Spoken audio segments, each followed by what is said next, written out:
hunting, fishing, cooking, camping, conservation, travel, gardening, photography, family. Family. Family. This is the Outdoor Rules Podcast.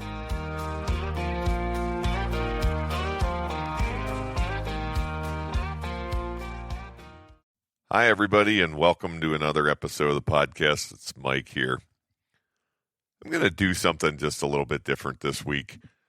I wanted to start with a thought about last week's podcast, as well as a confession. My confession is that I don't usually listen to the podcast, believe it or not. For most of them, I'm here when we record them, obviously, and then I think for all but one of the episodes that we've ever put out, I've edited them. And so till I get done editing the podcast, I've kind of already been through it pretty thoroughly. And then when they come out and you all are listening to them, I just don't usually go back and listen. But last week's podcast was a little bit different for me. And if you didn't catch it, I would really encourage you to go back and listen to that one. It's with our Uncle Simon, or Sim as we call him, or sometimes we call him Simo. And it started out as an episode about winter and ended up being a lot of storytelling from Sim about what it was like growing up on their farm in Pennsylvania in the 30s and 40s. If you didn't listen, Sim was born in 1932, and if you're listening to this podcast on the day that it comes out, tomorrow is Sim's 94th birthday. So, first of all, I want to say happy birthday to Uncle Sim. That also means that it's almost Poppy's birthday, so Dad's birthday is the following day. But you know, I did go back this week and listen to the podcast episode, really kind of just as a listener. And I did that because I really felt like that episode was special in a couple of ways. One, it's just abundantly interesting to me to listen to somebody like Uncle Sim, who has seen so much of the world and been around for so long to see how the world has changed in almost 100 years.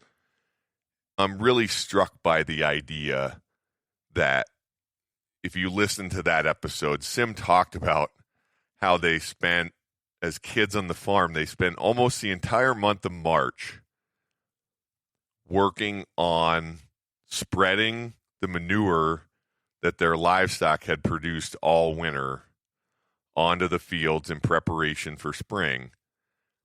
And that was a focal point for them in the year. So, and they did that by loading manure onto a horse-drawn manure spreader wagon by hand with manure forks.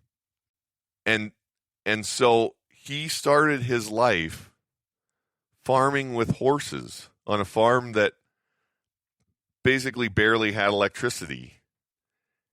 And before he was middle age, we had put a man on the moon. And now he's texting me on a smartphone. We have essentially all of the information that's ever been produced by humanity at the tips of our fingers at any time that we want it. And the idea of how much the world has changed in one lifetime is absolutely striking to me. And I feel so grateful and think that it's so special that we have Uncle Sim's voice, and his brother, Uncle Dick, who's 90 years old, is still with us. You know, to talk about this stuff, to remind us how the world was and how the world was less than a lifetime ago.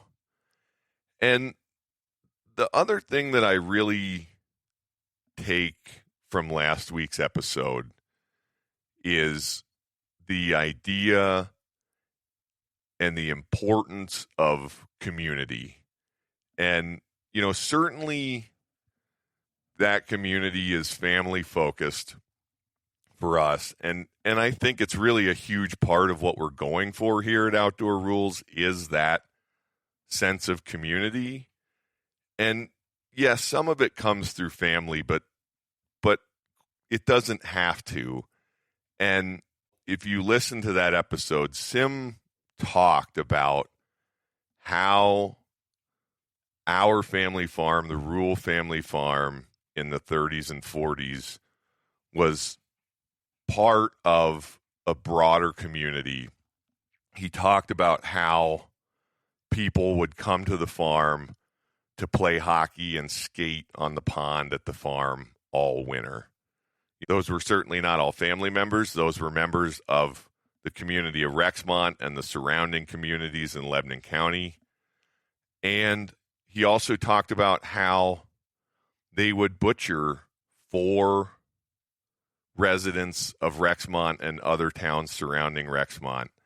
And in that storytelling about the butchering, if you listen closely, you'll hear Sim talk about how those families who had very different cultural backgrounds would come to the farm, and a lot of them were Italians, and they would be on the farm and they would be speaking Italian and they would be arguing in Italian about the weights of pigs. And you can really hear in Sim's storytelling how much he enjoyed that, being around those folks, and how important it was both to the rural family and to the community at large. And I also think, it's important to remember that Sim and his family didn't speak English in the home as a first language. They spoke Pennsylvania Dutch. So it was completely different cultural traditions coming together and forming community. And, this message, this thought, it's not about politics at all.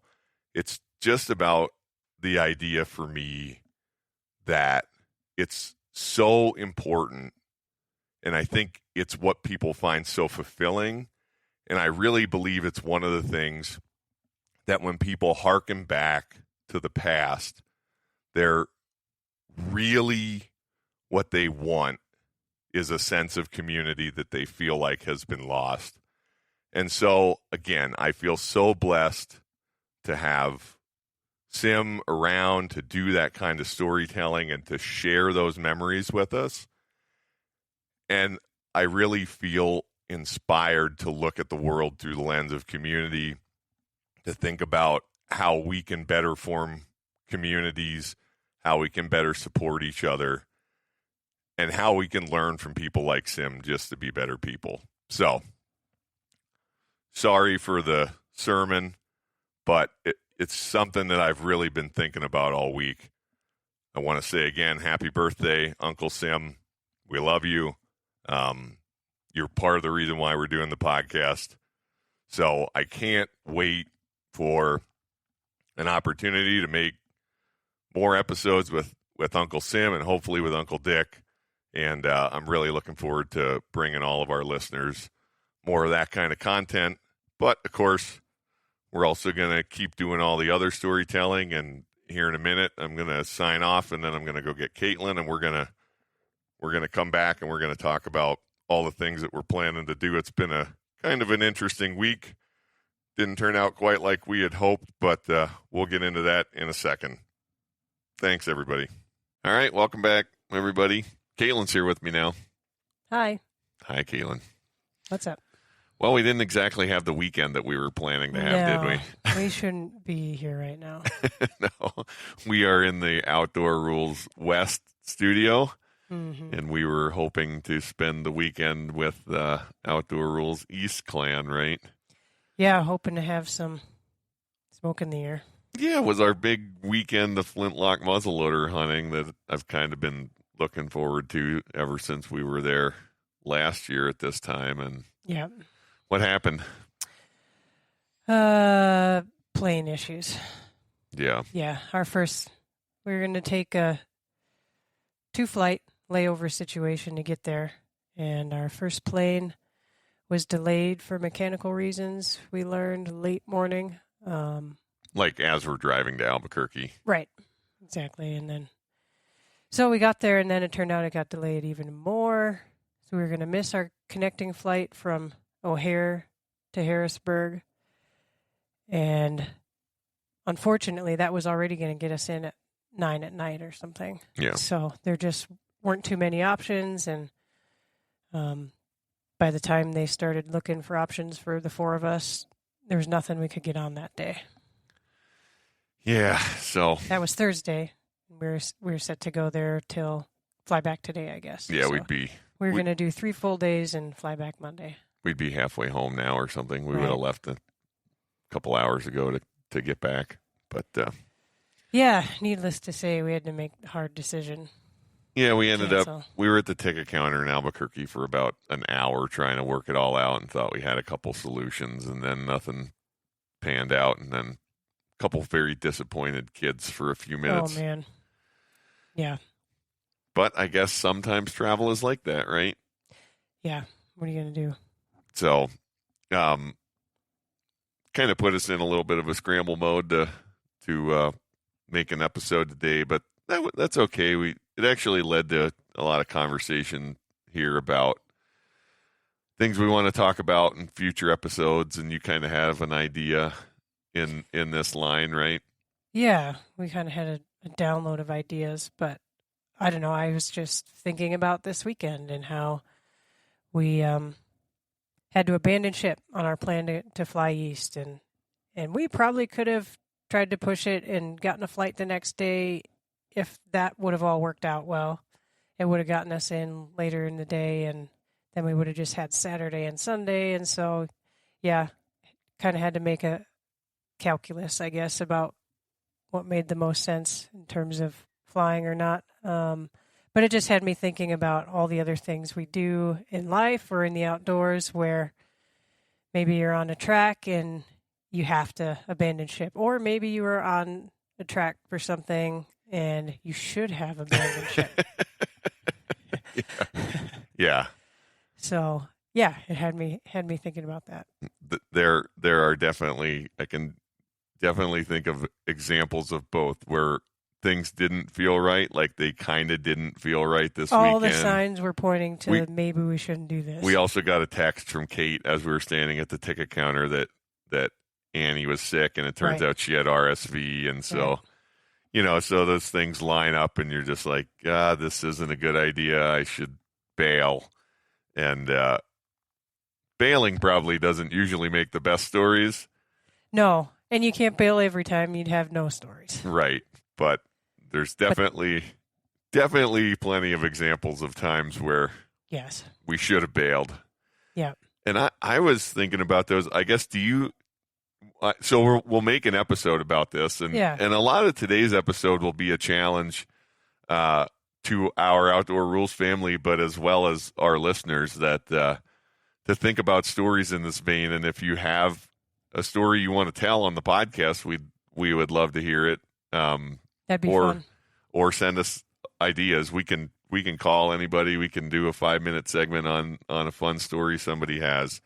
Do you have one that you were thinking of? I don't want to tell too many of them, but yeah, I mean, I just I've spent a lot of time in mountainous terrain, like for work and for hobbies. And when you're in the mountains, whether you're hiking, hunting, skiing, you eventually find times when you're faced with the choice of, shoot, should I keep going this route or should I pick a different route? And if you have that thought, there's usually a lot of times where that means you need to back out and find a new route. Yeah. So especially when we're talking about the context of hiking in precipitous terrain. Yeah. But yeah, so one that came to mind was the time we were turkey hunting. Up near Abiquiu. Oh, this is going to be a story about me. Dang it. Go on. Time when I should have been a little pushier. So we were in some ponderosa, like mixed conifer country with a lot of mesas.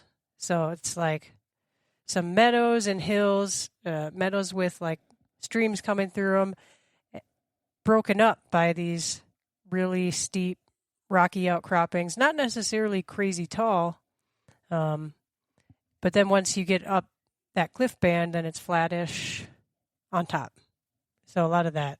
And we found ourselves working up some stream, I think, and then got to the top of one of these mesas. And from up there, actually spotted some turkeys, I don't know, a kilometer away or something like that. We hadn't seen anything yet. We hadn't heard anything yet. So we didn't really have any choice but to try and make a play on them. So we just start beelining toward them and then find ourselves at the top of, I would say, a double cliff band, right, where there's kind of, a 5-foot stretch, vertical stretch, and then a tiny bench, and then another 5-6 foot vertical stretch. Your memory of this is better than mine, but there may be a reason for that. Yeah, because we stood there looking at the turkeys, looking at the cliff bands, looking at the turkeys, and I said, I don't think we should climb down through here. Yeah. I don't know what you said. But my recollection is it was like you're saying, 15 to 20 feet. To get to where we needed to be below all of it, yes. Right. So it's not far. It's just right down there. And right. Like you're saying, it wasn't like one sheer rock face. It was Yeah, but 15, 20 feet vertically is very different than 15, 20 feet horizontally. Yeah, right? okay. Gravity. Especially when gravity yeah, really kicks in. Right. So, anyways, I'm sure we stood there and I said, we shouldn't go down here. No, you absolutely did. And I don't know, I mean, I'm quieter, obviously this is Mike's podcast, but a lot of our listeners know me-ish and know that about me. And so for me to stand there and say, we shouldn't do this, I'm not somebody I'm generally just going with the flow. Yeah. When we're hunting. Yeah, I'm kind of happy to let somebody else decide which way to go. And yeah. I do remember for you were quite insistent. Right. That this was not so a good idea. But I was like, the turkeys are right there, oh, Caitlin, wow. and they're Caitlin's, moving. She's like, we got to get in front of those turkeys. Like, we don't have time. Maybe I should listen to her in this moment. I've like to think I've gotten smarter in the intervening decade, but go on. Yeah. So we don't listen to me. No, we don't. And I'm not really sure how it worked this way, but I go down first. Mm-hmm. And so I, get through the first steep section. I'm standing on this bench, and by bench, I literally mean something like the size of this chair seat where you can stand. Yeah, small. So like 2 by 3 feet or something. Sure. This little patch that you can stand on. And then you've got to get yourself down another 6, 7 feet. Mm-hmm. So I'd like to think it was farther than that for the sake of the story. Yeah, I but think the second one, it was, now that I think about it, if feet. I'm standing there and held my arm up, yeah, however tall that is. Yeah. Yeah. Closer to 8 feet. Right. So I get to the middle spot. And at that point, you had all the shotguns probably. I don't know how they fit in here, but. I handed them. You went down first, and then I handed you the guns down. Yeah. Okay. They're unloaded. Yeah. Yeah. We're not doing this with loaded guns or anything really dumb. Right. It was dumb enough without. Right. But I'm just trying to think because, yeah, there were 2 sections. Anyways, It doesn't matter. I think you got down to the first one. I handed the guns down to you. I came down to you. Right. You went down the last pitch. I handed the guns down, and then I followed you down. Okay. I got to the bottom. So then we're on this little bench together, tight. And then I get down this 8 foot, I'm talking like sheer cliff with a couple footholds. Mm-hmm. And that, it's not that far down, right? You could probably jump, but the problem it's not like then where you landed, it was flat. Right. Then it was steep still. Mm-hmm. and it was grassy and rocky, but it was still quite steep. So anyways, I get down. You hand me at least one of the guns, and then you start to work your way down. Descend? I began to descend. I don't know what did happen. Like, you got your foot caught in the crack. There was like a vertical crack, and I think you got your foot caught in there. And so that part did not descend. If I might, this is one thing that is very clear in my memory. Like you're saying, there's a good foothold that is, you can step down onto 18 inches, 2 feet below. And so I get my foot down to that, and there's a crack in this slab of rock that I can grab at like head height. And so I get a hold of that slab of rock, and I get my foot down on that foothold, and my toe's kind of stuck in there. Like it goes back in the rock enough, that you can kind of like, if I lift my toe, it's hitting the top of the rock. But when I shifted my weight out, point of no return, the slab of rock that I was holding peeled off the face of the cliff. So now I am falling backwards, and there is a 300-pound slab of rock following me, and I'm still holding on to it. And the thought that I had was like, I do not want this slab of rock to hit me when I land. Right. And so I don't know if I managed to push the rock or roll away from it or what, but I did somehow manage to hit the ground on my back, didn't get crushed by that piece of cliff that came with me in the descent, but my toe, as I fell backwards, had stuck in that toe hold. Right. And it wrenched my ankle. Yep. Yeah. I don't even remember that rock part. Because I couldn't see it. I just saw you starting to fall. And I remember thinking, there's not a whole lot I could do other than when he lands, keep him from like continuing to roll down this hill. Right. So I remember as you were falling, grabbing your turkey vest, thinking I was helping somehow. And I don't know. I'm sure I didn't actually do anything. Yeah. But yeah, so there we were, laying at the bottom of a cliff. Well, there you were laying at the bottom of a Yes. You were standing there looking at me. You were very, very concerned. Yeah. I mean, I was too. It knocked the wind out of me. It hurt. Yeah. It was clear, like, I was not seriously injured. Not like life. Yeah, but it takes you injuries. 5 to 10 seconds to suss that out. Yeah, right. It was scary. And then the next thing was like, my ankle doesn't work. Mm-hmm. There's no walking on it. Right. And we were half a mile from the road or something, so not far and downhill, luckily. Yeah. And we began that. Like, I don't know. I just remember getting out of there was like such a pain. We tried everything. I tried leaning on you and walking. That didn't work. Did not work. I tried obviously unloading the gun and using it as a crutch. That really didn't work either. Yep. Eventually it was like, well, I'm just going to have to crawl. Mm-hmm. And all that I can say about that is it's the only time I've had to crawl out of the woods. And you read stories about people that crawl 12 miles to safety from some backcountry accident. I wouldn't have made it. No, at your pace. And you were so, like, at the beginning of this whole thing, you were worried about me, and you were so, like, very supportive. By about 10 minutes into what was probably an hour ordeal, you were doing everything you could not to be patronizing. You were just like... Well, I mean, like you said, I tried to help you, but our height difference and being on a steep hill, like, that didn't do anything. And then, you were using the shotgun. I don't know. It just became slower.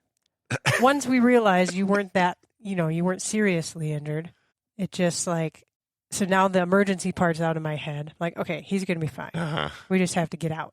Right. I mean, and to the hospital to see if my ankle's broken. Well, yes. Right. That. But it was just so Fine. slow. It just kept getting slower. Yeah. Yeah. By the 30-minute mark, you were really not concealing your annoyance at how slow I was going very well at all. And then finally, I was just like, you know what, Caitlin? Why don't you walk to the truck? I was telling you you're doing a good job. You were not saying it like that. You were saying it like, you're doing great, Mike. Like, you're doing so good. Which felt like, could you just go a little faster, please? Anyway, eventually I was like, just go get the truck and drive it as close to me as you can possibly get. And, well, what was funny about that was so, then I'm moving. Then I can actually do something. Right. And I'm feeling better because I was just basically standing there moving an inch a second. So I get back to the truck. And as I'm approaching the truck, which had our 2 dogs in it, who every time back then, anytime we left a truck, Scout would start barking. Right. So they're noisy. They're not like, if you approach the truck, you're going to know there's dogs in there. So I'm getting to the truck, and right in the middle of the road, like 3 feet from the truck, is a turkey track. Like over our truck track. Right. Since we left the truck, Yeah. the turkey walked right past the truck with the dogs in it. Stupid turkey went by the truck. So annoying. Anyways, I jump in and then drive the truck back to about where I think you were, rail my way back to where I think you were, and drive up till I have to stop because there's a barbed wire fence, and then me and the dogs get out. And I send the dogs after you to see it, and they did find you. Oh, yeah, they found me. They ran ahead of me and found you. Yeah, long story short, my ankle wasn't even broken. It was badly sprained. Which some people say is worse. It still hurts when the weather changes. Either, yeah, so. It's not. My ankle has not been right since then. But that was definitely an example of a time we should have abandoned ship, at least on that part of the plan. I can admit it. Yeah. I mean, I may not know because it's not like I, traversed mountainous terrain before. I was just being a sissy. The turkeys, Caitlin. The turkeys were going by. Anyway. Yeah. Should have abandoned ship. Fine. You're right. Well, so I know we have a whole bunch of those other stories in that vein, and I think that would be a fun episode. We'll work on making that one. Before you came on, I did a little, I don't know, maybe it's called a monologue. I think I did a monologue. I mean, you called it a sermon too. It's somewhere, but something in between there, right? And that was about Sim and Dick, and it's just so fun making these connections and the episode with Sim. But it's also led me. I talked to some family that I rarely talk to this week, and I was talking to Sim's daughter Karen.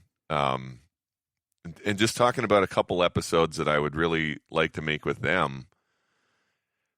I want to keep doing almost the same kind of thing, maybe as I mentioned in last week's episode, going through the seasons and, talking about what was going on the farm at the time. But then there's also some really interesting local history stuff to that Lebanon, Cornwall, Quentin, Rexmont area, and we've talked about some of it a little bit.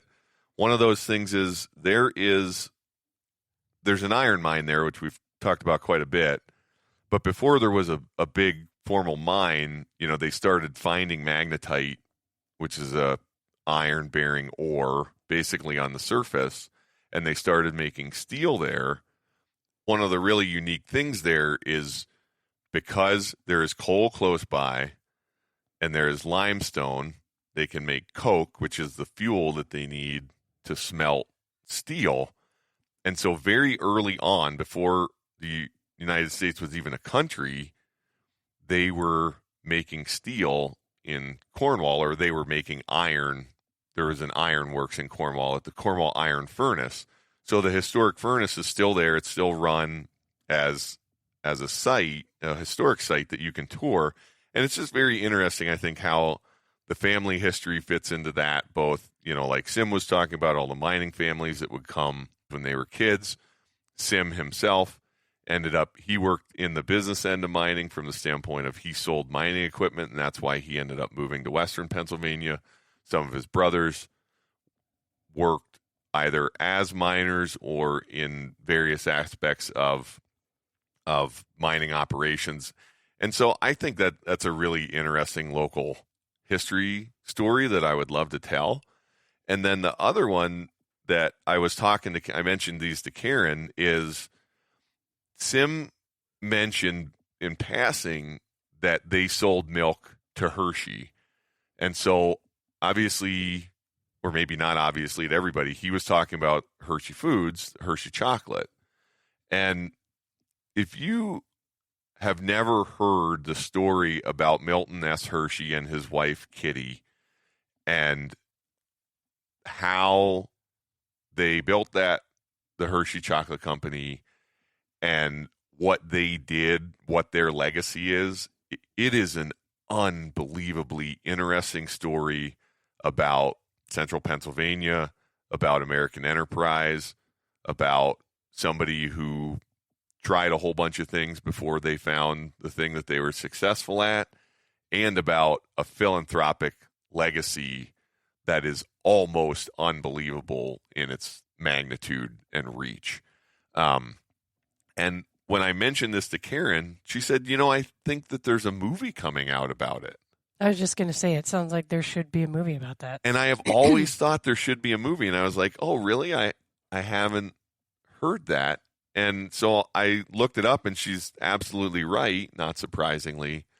There is, in 2026, a major motion picture plan for theatrical release titled Hershey. Cool. About Milton and Kitty Hershey. And so, I think it's really cool, and it's really important to that specific part of South Central Pennsylvania that I grew up in and where Sim grew up, that the Hershey Chocolate Company, Hershey Foods buying milk was sort of an important driver in that becoming a major dairy farming part of the world. So anyway, cool family tie, cool history story, and one that I would just absolutely love, because there's all these other sort of tendrils of that story, how Hershey fit into the community and became a center for community.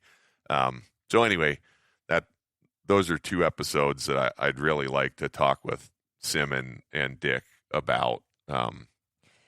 Yeah, that episode with Sim was pretty awesome. And listening to that, you know what it reminded me of? No. I don't know if they call them diaries or logs, but Lana used to post old family diaries from, would have been Sim's mom, right? Yep. And anyways, just the way he was going through kind of chronologically, it just reminded me of that format. And so I think it'd be cool if you could.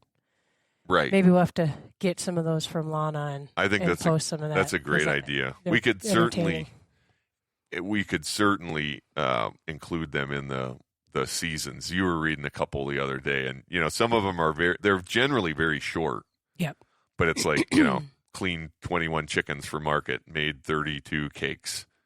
Right. Whatever. Somebody's baby born. Right. Yeah. Period. Right. Grants here at the farm. But it's funny, in reading through them, like once you get a sense for I don't know what you would call it, but just like the nature of that prose, whether, Yes. as brief as it is, then you can start kind of cueing into when things actually were more important. Right. Like, wow, she spent 3 sentences on this one day. Right. Like, that must have been a big day for them. Yeah, the one we should have it, but the one that was really striking to me was Christmas of 1946. And there was like a couple days leading up to Christmas about getting a telegram from Al, right, that he was going to be home. He was in the service, so he was going to be home. And there was kind of like a little bit of a story about, I can't remember if it was which brothers it was, Grant and Guy, or Guy and Sim, or whoever, going to get Al from the train station, I think, in Harrisburg, where he returned to. And then Christmas Day was first time we've been all together in 5 years. Yeah. So. Yep. Yeah. And even like you're saying, in the entries leading up to that, you could feel that building as short as they were. And I don't know, it's just kind of interesting. I've always known you have a bunch of storytellers in your families, but there's even this attempt to document family history then. Yeah. Yeah, it's like you're doing. Never thought about that. Yeah. Connection to great grandma there. Yep. So anyway, I really hope, and we're trying to find an opportunity to get Dick and Sim together in the same place and see if we can make a bunch of those kind of episodes. So if we can't get together physically, we'll keep doing them over the phone. We'll keep figuring out how to make them. But those are really impactful. Other kind of news out of the week, unfortunately, if you follow Mark and Rachel on the socials, you've probably already seen they lost a dog, a beloved family member this week. Hatch was a good one, and so we'll probably try to do a dog episode coming up here. We've certainly had our share of connection, I think, over dogs, right? Yeah. And they're so special. They're it sounds so cliche, but they're family members. Yeah. You don't have them for as long as you wish you would, but we always joke, and I don't know if we've really ever told the story on here, but we talked way back when in the Romancing the Spam episode, the first episode you and I did together, kind of about how we met. One of the specific things that we did, or that brought us together early on, was we had a friend group of coworkers and friends there, and we did some things together. And where you guys lived in the dorm, you didn't have TV. No. And you've always been a big sports fan. Yes. And so it was the fall, and it was football season. Right.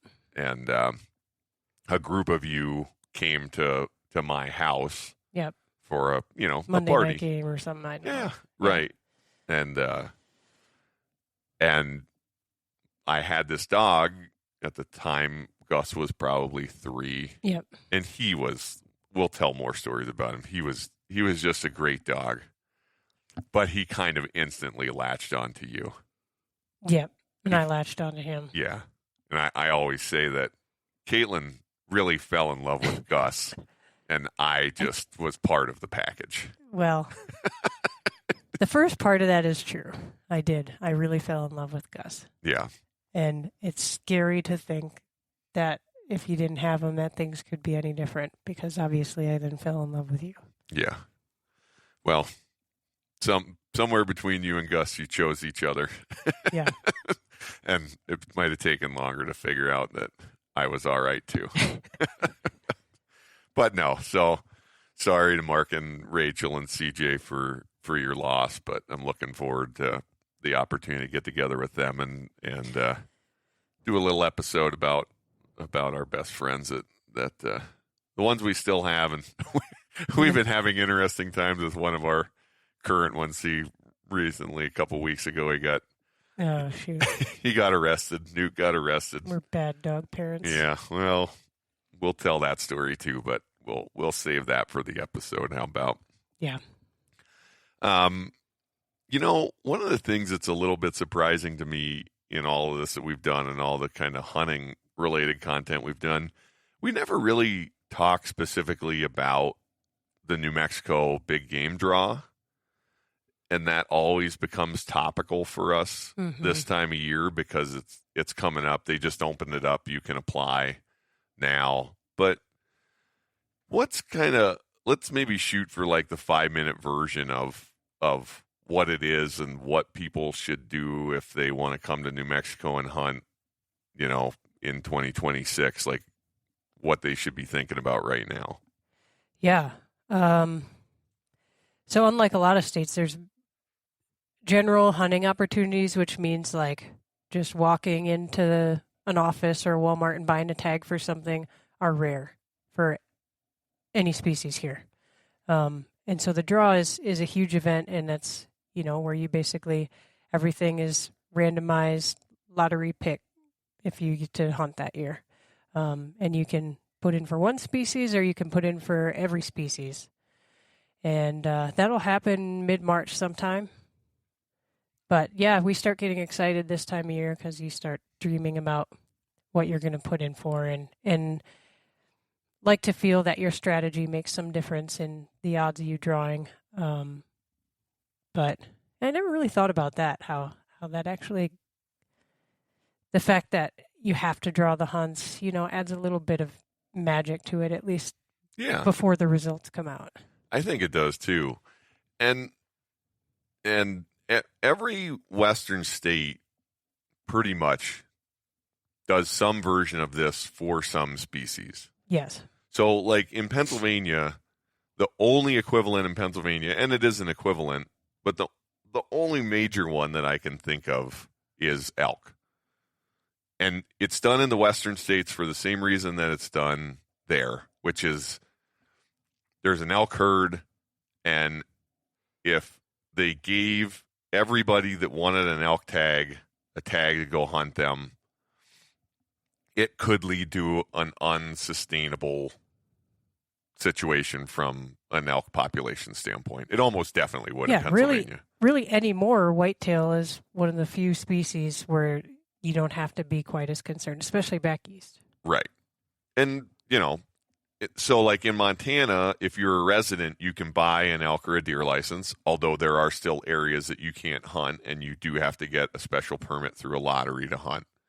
Montana's the other place we know really well because we lived there for a long time. But as a non-resident, kind of the same thing. You have to enter a lottery and draw an elk tag, or enter a lottery and draw a deer tag.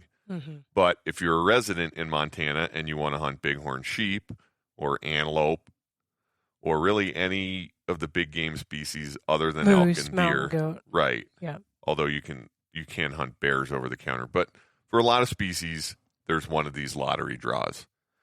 And in New Mexico, we have a unit, so an area. When we say unit, we mean a geographic area, and a weapon type, either any legal weapon, which includes rifles. So we generally think of those as rifle hunts, or archery equipment, or muzzleloader. Those three weapon types. So you have a species, a unit, a weapon type, and then a set of dates. So how many hunt codes are there? Like for elk, there's a couple hundred hunt codes. Some research. Right. Yeah. And for each species, you pick 3 choices. And when they do the draw, what happens? So you may put in for 5 different species. Each selection of choices for that particular species is a different application, and they each get their own sequence number. For each critter. Yes. So you get a sequence number for elk. Right. And then everybody that has an elk application, they put all those sequence numbers in order, and the lowest sequence number gets drawn first. Right. So it doesn't really work this way, but let's say that there's 10,000 applications for elk, and it starts at sequence number 1. Right. It's a long random number. It's not 1. But let's just, for the sake of argument, say that's how it works, because it kind of is. Right. It's ordered numerically. Basically ranked, yes. And if you're the first one, obviously you get your first choice if you're sequence number 1. If you're sequence number 1,000, right, it goes through your choices, right? Yep. And what happens? And it'll go to your first choice. If there is a tag available in that hunt, then you get it. If not, it'll go to your second choice. If not, it'll go to your third choice. So it's very likely that you have a sequence number that is high enough that you could theoretically draw an elk tag, because there's plenty of elk tags left. But if you didn't pick a hunt code, unit, weapon type that still has tags, then you're out of luck. It'll just go to the next application. So people that are further down in the ranking can get an elk tag compared to somebody who's higher up in the ranking, just based on what choices they selected. Yeah, so if it goes to your third choice and there's no hunt available in your third choice, you didn't draw an elk tag, goes to the next person in the sequence number and goes through their application same way until all the tags are gone. Yep. So there is some strategy, because you could just put for the lowest subscribed hunts. Because that information comes out every year, and this is the time of year where we start looking at that. They put up a draw odds spreadsheet document on the New Mexico Game and Fish, soon to be New Mexico Department of Wildlife website. And you can kind of use that to just see how many people put in for that hunt the previous year, and calculate your odds based on that and decide how you want to strategize your choices. Yeah. What I do every year is I download that, and then it's an Excel spreadsheet, like you said. I do a little bit of math on it, and it's not perfect because what you're not really seeing is like I just take everybody that applied for a hunt, whether it's their first, second, or third choice, because you get all that detail. You can see 150 people applied for this as the first choice, and 75 as the second choice, and 50 as a third choice. But because of the way you just described it, it works through the sequence numbers. I just lump all of those, for residents, because we're residents, but there's also a non-resident column for this that you could do the same thing with. I lump all the residents that applied. I go over. There's another column that shows you how many of the tags went to residents, because there is a division of that. Right. There's a formula by which we divide out how many tags go to residents, how many tags go to non-residents, and how many tags go to guides, to guide-sponsored hunters. And that gives me a percentage. It's a minimum of 84% go to residents. Yeah. That's what we use.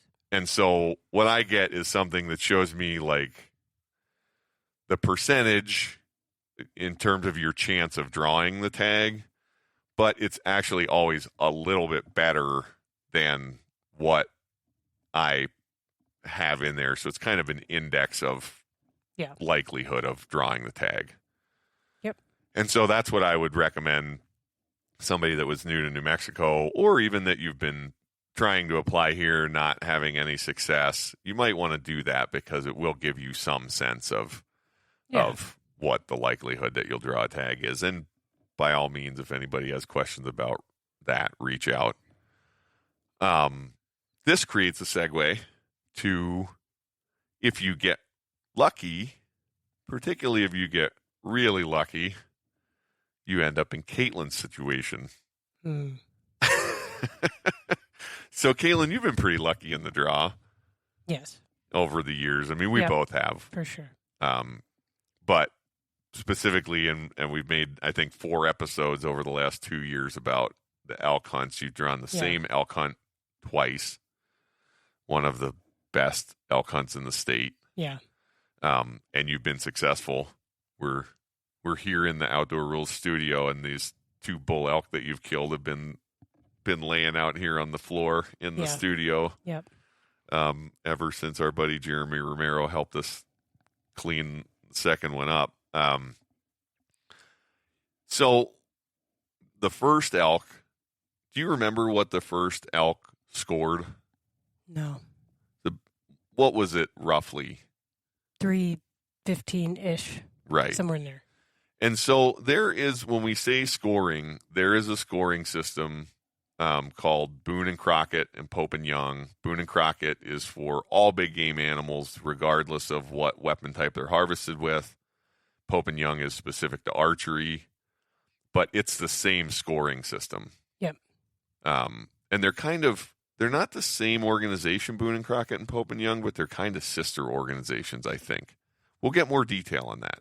We have somebody we can ask. Yeah, and so, one of the things that I really love about the field that we're in professionally, and I don't want to talk about work, but in this conservation field, is just the absolute badass women that you meet here. And I have always lumped you into that, Caitlin. Gee. But we have great friends across the West that fall into that category. I always think of Kate Olson, who's up in Pinedale, Wyoming now. But one of the connections that we've made here is with a woman that you worked for and worked with quite a bit, right? Yep. Yeah, Nicole. I worked for her for 9 years. And I worked with bighorn sheep, and she worked with elk and big game more broadly. Yeah, and through that, she has become a scorer, right? Yep. Just describe that, I guess, a little bit if you can. Yeah, I mean, you're talking about the Boone and Crockett and Pope and Young and having a scoring system, and part of that scoring system is official measurers that basically get trained and certified to do this because Right. they're tracking antler horn size for record books, and so they have a system down, and in order for any animal to be entered into one of those books, it has to be seen by an official scorer. Yeah, and so Nicole's an official scorer. She scored your first bull. Yep. And so the podcast episode idea, and I've talked to Nicole about this, so I hope we get to do it, is we're going to bring Nicole in and have her score your bull live on the podcast. That'd be pretty cool. Yeah, I think so too. She's got great stories. Guys have great stories together, and we can sort of run through the whole Boone and Crockett, Pope and Young thing in more detail and talk about how animals are scored, and people can follow along with that because you can print the score sheets off kind of like a box score or something. If you really follow baseball, it would be the same kind of thing where you can follow along as we go and see how the math works. And I think it will. I don't mean to ruin the surprise, but I think your second bull will also make the Pope and Young record book. I don't know. I was sitting here looking at him this morning thinking like, oh, maybe the one last year is bigger. They're both beautiful bulls. Oh, they're amazing. I think this year's is bigger. It'll just be if we can find a good time to get with her. She was off this weekend. I got a picture from her. She just took a javelina with her bow. Oh, that is cool. Yeah. Well, there's something we can talk to her about while she's on the pod. All right. That'll definitely be fun. I was thinking this morning, we're really fortunate here where we landed in New Mexico, and we did an episode a while back called "Good Luck, Bad Luck, Who Knows," which is something that your aunt said all the time. Your late aunt. And when Caitlin and I moved to New Mexico, we lived in a rental for about a year, right? A little more than a year. Yep. And about a year in, we got really serious about trying to buy a house. And that was a saga, right? Yeah.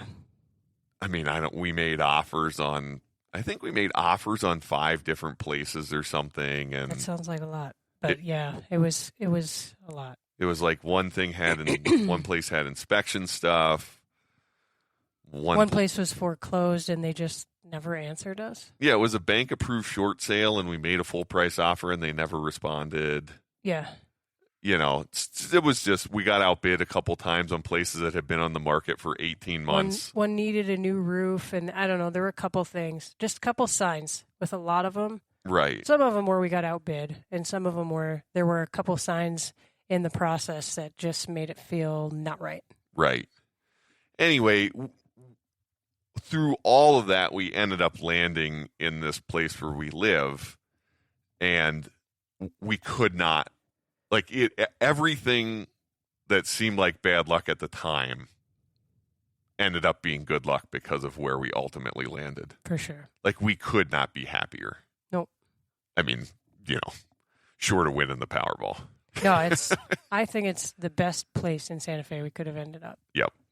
And so the place we ended up we're kind of on, I don't know what the total land is here, but we're on about 100 plus acres that we own 5 acres. But in this enclave, we're the only non-family members. Mm-hmm.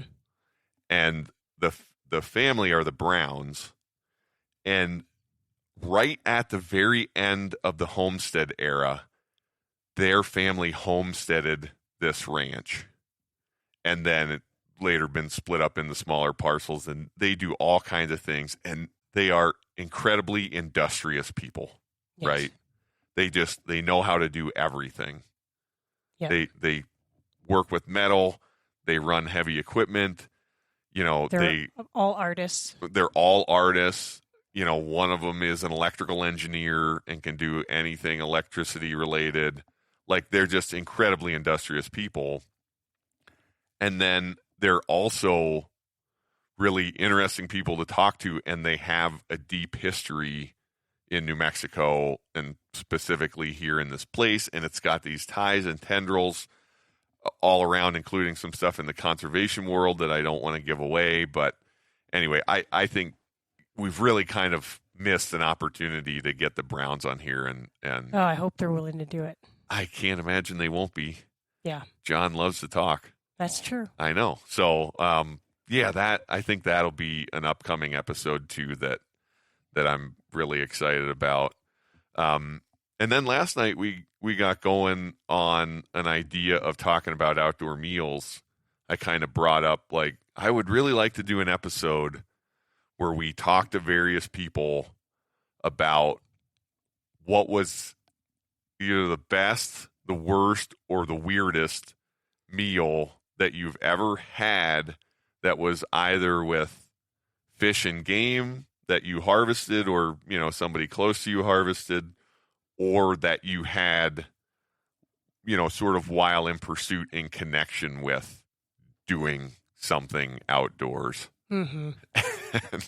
and there's so many of these, and I really don't want to give them away, but like one example that I think of that I would put under the weird or funny category, we talked about, in fact, it's the basis for the title of Romancing the Spam, is, again, at the beginning of Caitlin and I's not relationship. We weren't together then, but when we first met, yes. There's a story you should go back and listen to if you haven't listened to that episode about Caitlin taking and eating Spam in the backcountry, and everybody on the trip really thinking that Caitlin must love Spam. Yes. Which was not exactly why you had the Spam. I just didn't know better. Yeah. But anyway, just, you know, I think between the trips we've done, you know, way back when in Argentina, and some things from this last trip in Mexico stand out, and, you know, adventures we've had where food was either scarce or, you know, right, whatever. I just think that there's a bunch of great stories and storytelling around interesting outdoor related meals.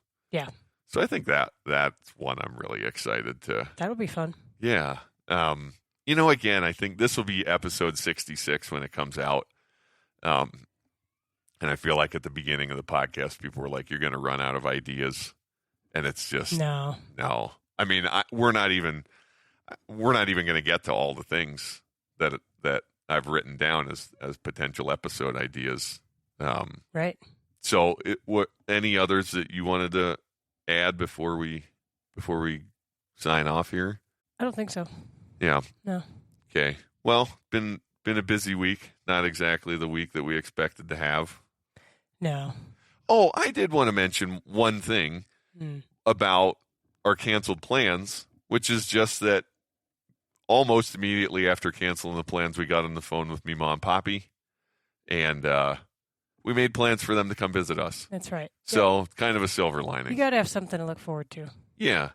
So that helped get the kids over the disappointment of not getting to go to Pennsylvania, and they're still going to miss being together with cousin CJ and all the other Pennsylvania family. But yeah, silver lining. Good luck, bad luck, who knows, right? Mm-hmm. So we're going to see Mima and Poppy in about a month, and this morning I booked a place up on the San Juan River for the weekend. Poppy's never fished it, and it's one of the most famous trout rivers in the world, so that'll be an interesting little adventure we'll do here in a couple of weeks. Cool. Yeah. And again, like I kind of said at the beginning, big week. Poppy's birthday is this week. Uncle Sim's birthday, 94th birthday, is this week. So if our listeners get a chance, by all means, reach out to Poppy or Uncle Sim. Wish him well. If you don't know how to get a hold of him, get a hold of me through the email, or you can always get us, outdoorrules@gmail.com. And like I mentioned early in this, you know, what we really, really, really would love would be for people to reach out with stories in any of these veins that you want to tell. Reach out. We'd love to have you on the podcast. Doing the storytelling has been so fun and so fulfilling. So thanks for helping me out today, Caitlin. You're welcome. All right. As always, find all the content Oh, see, I keep thinking of things. Jane sent me fantastic pictures that she had of some of the things that we talked about on last week's podcast. Okay. So I'm going to get those up on the website, www.outdoorrules.com. It'll go to the podcast part of the page, and then episodes. Look for Nice. last week's episode. I'll throw a couple new pictures up there today. Cool. Yeah, and follow us on Instagram at Outdoor Rules. Got that Facebook page over there too. So thanks again, Caitlin. You're welcome. Love you. Love you too. Hunting and fishing, the great outdoors, mixing history, laughter, love, and folklore, creating memories with family and friends. These are the trophies that matter in the end. Outdoor Rules.